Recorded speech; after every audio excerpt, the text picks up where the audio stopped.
Derrière moi, on aperçoit une installation qui peut sembler légale, mais en fait, c'est tout le contraire. On est présentement sur le terrain d'une personne qui s'est installée illégalement là, sur une terre publique québécoise. On est avec le ministère des Ressources naturelles et des Forêts qui nous font visiter ce site illégal. Commençons par le début de l'aventure.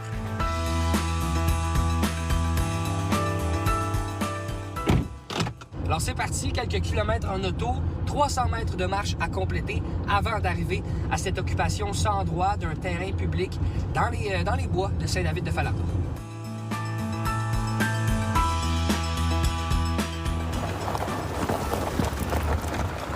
J'imagine qu'ils se mettent autant loin pour être sûr de ne pas se faire prendre, j'imagine? Oui, c'est un peu le but de la manœuvre, c'est d'aller plus loin. Mais on en a déjà vu qui sont quand même plus accessibles que ça aussi. On peut constater qu'il y a une roulotte permanente avec une annexe.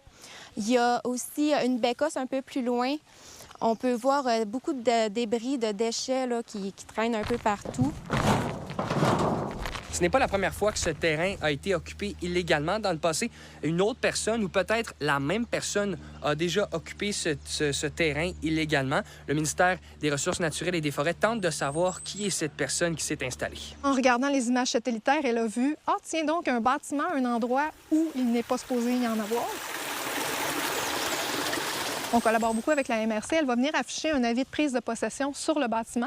Ce document-là laisse 7 mois à l'individu, à l'occupant, pour se déclarer et se faire connaître. Une fois qu'on connaît son identité, on va collaborer avec lui pour qu'il procède lui-même à la libération des lieux. Le 2/3, ce sont des libérations par les occupants eux-mêmes. S'il ne collabore pas, mais qu'on connaît l'occupant, dans ce cas-ci, on va pouvoir entreprendre des procédures judiciaires contre la personne. Si jamais l'occupant ne se fait jamais connaître, bien, dans ce cas-ci, on va prendre possession des lieux, on va les libérer à contrat et ça va se faire aux frais des contribuables, malheureusement. Et en dernier lieu, si le site n'est pas accessible par la route, on va pouvoir aller chercher une autorisation auprès du ministère de l'Environnement et procéder à la libération par brûlage l'hiver. Le Saguenay-Lac-Saint-Jean n'est pas la seule région au Québec où on peut retrouver des installations illégales. En fait, la région fait partie d'un top 3 au Québec avec le plus d'installations illégales sur son territoire. En première position, la Côte-Nord et la deuxième, Gaspésie et Île-de-la-Madeleine.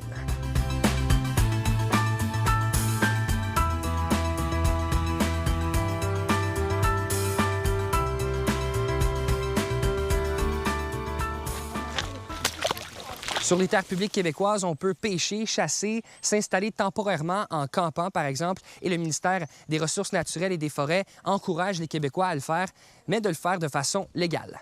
À Saint-David-de-Falardeau, Étienne Ouellette pour Nouveau Info. De nouvelles places en garderie dédiées aux Premières Nations et aux Inuits, dont une vingtaine pour des poupons, viennent d'être créées au Saguenay-Lac-Saint-Jean. Le projet du CPE Mamic pourra accueillir jusqu'à 60 enfants à Roberval. Du côté de Mastoyatch, le CPE Wet'isuwet'en sera agrandi grâce à un investissement de près de 2 millions de dollars, en partie financé par Québec. Ça va permettre d'ajouter 30 places supplémentaires. Le député de Lac-Saint-Jean et le ministre responsable du développement économique régional, Éric Girard, a annoncé ce mardi matin qu'il quitterait la politique à la suite de son mandat. Il est avec nous pour en discuter aujourd'hui. Bonjour, Éric. Bonjour. Bonjour. Qu'est-ce qui a motivé cette décision-là? Bien, c'est dans les dernières semaines, avec la famille, bien entendu, que j'ai décidé de ne pas me représenter et réfléchir avec la famille. Puis, c'est des projets familiaux dans lesquels là, je souhaite réaliser puis m'investir pleinement. Donc, j'ai le goût de m'engager pleinement là-dedans. Le dernier mandat a quand même été mouvementé là, du côté de la CAQ. Là, il y a eu quelques tempêtes. Comme le premier? Oui. Est-ce que ça a penché dans ta réflexion? Non. Non, pas du tout? Aucunement. Vraiment, c'est basé sur des décisions réfléchies avec la famille. Qu'est-ce que vous retenez de ces 8 dernières années-là au poste de député du Lac-Saint-Jean? Bien, beaucoup de choses. Mais je vous dirais, en gros, c'est surtout aussi le contact avec les citoyens, avec les gens. Est-ce qu'il y a des projets spécifiques où ça a été plus difficile, on est moins content au bout de ces 8 années? Là? Je dirais pas moins content. Mais c'est sûr qu'un dossier de la forêt, j'aurais aimé que ça y aille un peu plus vite. Mais garde, ce qu'on a apporté dernièrement, c'est un bon début. Puis je pense qu'on peut en faire beaucoup là, avec notre secteur forestier. Tout est en place. Le projet Autoroute Alma-Labé en fait pas partie. Tout à fait aussi. Puis je suis très satisfait de ce qu'on a fait. On a déposé l'étude d'impact environnemental qui est un gros pas en avant. Je m'étais engagé à le faire, je l'ai fait. Ça a été fait, mais il y a eu quelques obstacles, là, notamment l'épopée du dépôt, là, du fameux 300 000 qui n'était pas déboursé exactement.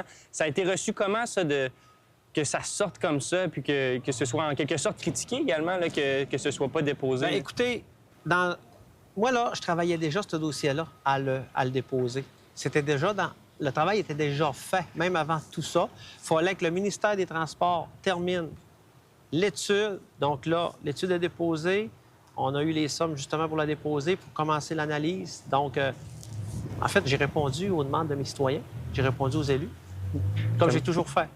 Vous parlez de vos citoyens. Là, on a pu aborder ce que vous retenez de votre mandat. Mais qu'est-ce que vous pensez que les gens vont retenir de votre mandat à vous? Et ça, c'est une bonne question.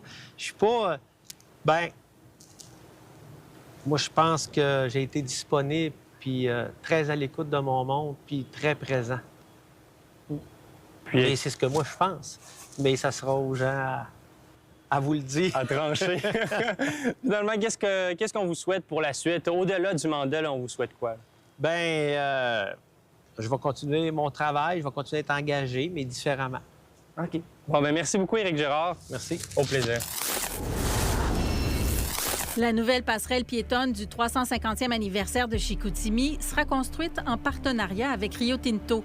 La multinationale va faire un don de 500 000 $ en aluminium pour la structure qui va enjamber l'embouchure de la rivière pour relier le centre-ville au site patrimonial du poste de traite de Chicoutimi, un site qui a joué un rôle crucial dans la naissance de la région.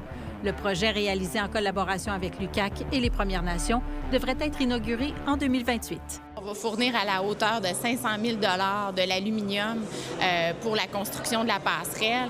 Donc, on est vraiment fiers de s'associer avec la Ville pour être partenaire. En fait, c'est un signal, c'est un emblème qui va rester dans le temps. Cette année, on fête le 100e anniversaire de la production d'aluminium au Saguenay-Lac-Saint-Jean.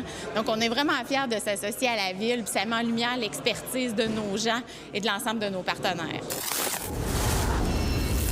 La seule équipe de football senior dans la région, les Mercenaires du Saguenay-Lac-Saint-Jean, ont annoncé lundi qu'ils ne termineraient pas la saison 2026 en raison d'un manque d'effectifs. Comme dans toutes les équipes dans le monde senior, les joueurs, ils disent qu'ils sont là. Finalement, les plans, ils changent, la famille s'agrandit, le travail, etc.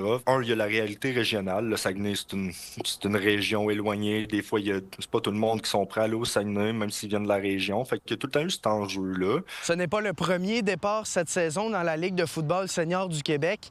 Les Hornets de Lévis ont également quitté 3 semaines avant le début de la saison. Là, avec le départ de Lévis à 3 semaines de la saison, là, les Mercenaires, le changement de président, moi, j'étais impliqué ailleurs aussi. Fait que c'est sûr qu'on essaie de faire de notre gros possible avec ce qu'on a sans juste faire de la Ligue. C'est sûr que comme Lévis qui risque potentiellement de revenir l'année prochaine, c'est sûr que c'est Lévis et les Mercenaires, c'est 2 équipes originales qui ont créé la Ligue. Dans le meilleur des mondes, Lévis et Mercenaires reviendraient. Il est encore trop tôt pour déterminer si les Mercenaires seront de retour l'an prochain, mais la Ligue dit être prête à les reprendre si les Mercenaires venaient à trouver une solution. À Saguenay, Xavier Lemieux pour Nouveau Info. Pour toutes vos nouvelles, nos chroniques et des vidéos, consultez le site nouveau.info.